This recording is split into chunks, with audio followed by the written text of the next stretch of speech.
वालेकुम दोस्तों, आज हम एक नई वीडियो के ऊपर आए हैं और इस वीडियो का नाम है इंडियन नेशनल कांग्रेस का क़याम।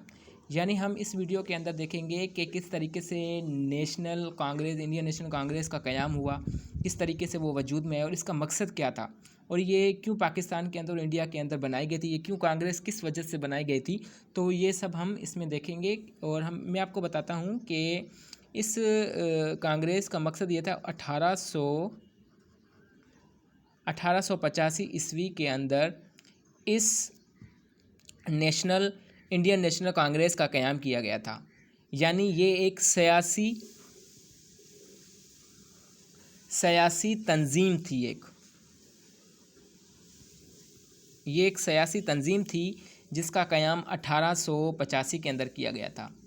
अच्छा, इस तंजीम के वजूद आने का बुनियादी मकसद ये था कि हिंदुस्तानी आबादी को, जहाँ वो मुख्तलिफ़ अक़वाम में आबाद थी, यानी यकजा कौम की शक्ल में उसको मुनज़्ज़म करके उन सियासी, इख़लाक़ी और मुआशरती इस्लाह की जाए। यानी इसका मकसद ये था कि जहाँ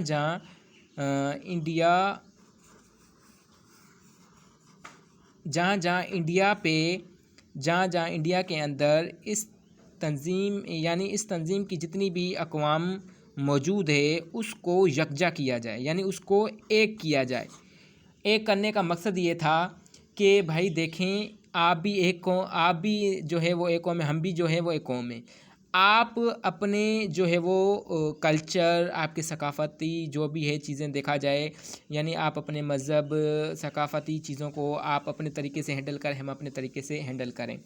जैसे मैंने आपको शुरू में बताया था कि यानी इस तंजीम का मकसद ये था कि हिंदुस्तान के अंदर जितनी भी आबादी है उनको एक कौम के अंदर, यानी एक कौम की शक्ल देकर और उनके सियासी, इख़लाक़ी, मुआशरत की इस्लाह की जाए। यानी इनके इख़लाक़, मुआशरती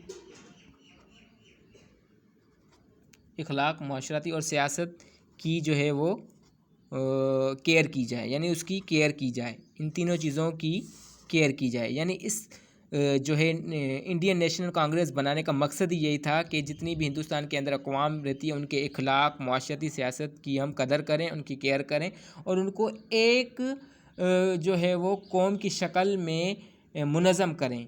तो नज़रिए के मुताबिक बरतानिया और हिंदुस्तान के ताल्लुकात को इस तरह अस्तवार किया जाए कि जिससे हिंदुस्तानियों के हकूक़ और उनके मफादात महफूज हो। यानी इसका मकसद ये था कि बरतानिया और हिंदुस्तान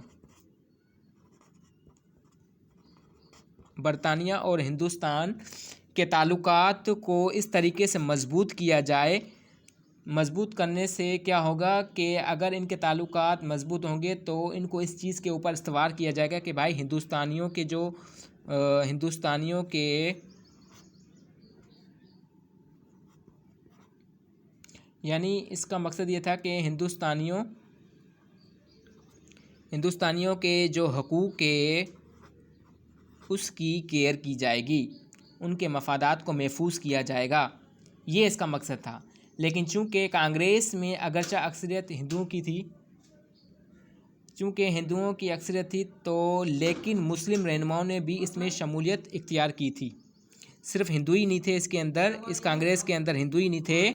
चूँकि इस कांग्रेस का मकसद ये था कि इसमें सिर्फ हिंदुस्तानियों की जो है वह शमूलियत नहीं थी, बल्कि इसके अंदर मुस्लिम भी जो रहनुमा थे वो भी इसके अंदर शरीक थे। अब चूँकि कांग्रेस का मंशूर किसी फ़र्द व वाहिद की नहीं बल्कि सारे हिंदुस्तानियों के हकूक़ की तर्जमानी करता था। यानी ये एक किसी अकेले फ़र्द की बात नहीं करता था, ये हिंदुस्तानियों के अंदर मौजूद जितने भी मंशूर जो थे बल्कि सारे हिंदुस्तानियों के हकूक़ की तर्जमानी करता था, बल्कि ये पूरे हिंदुस्तान के लोगों की तर्जुमानी करता था। तो इस इंडियन नेशनल कांग्रेस का बनाने का मकसद यही था। अब एक और बात बताते चलूँ कि इस इंडियन कांग्रेस के अंदर ज़्यादा से ज़्यादा जो तादाद थी वो इंडियन लोगों की ही थी।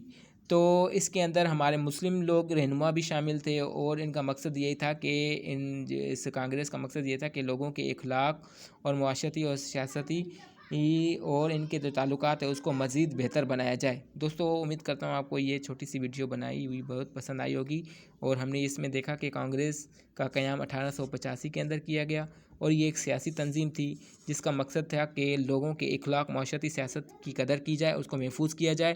اس کے اندر ہمارے مسلم رہنما بھی شامل تھے۔ یہ جو کانگریس تھی یہ پورے ہندوستانی لوگوں کی ترجمانی کرتا تھا۔ شکریہ۔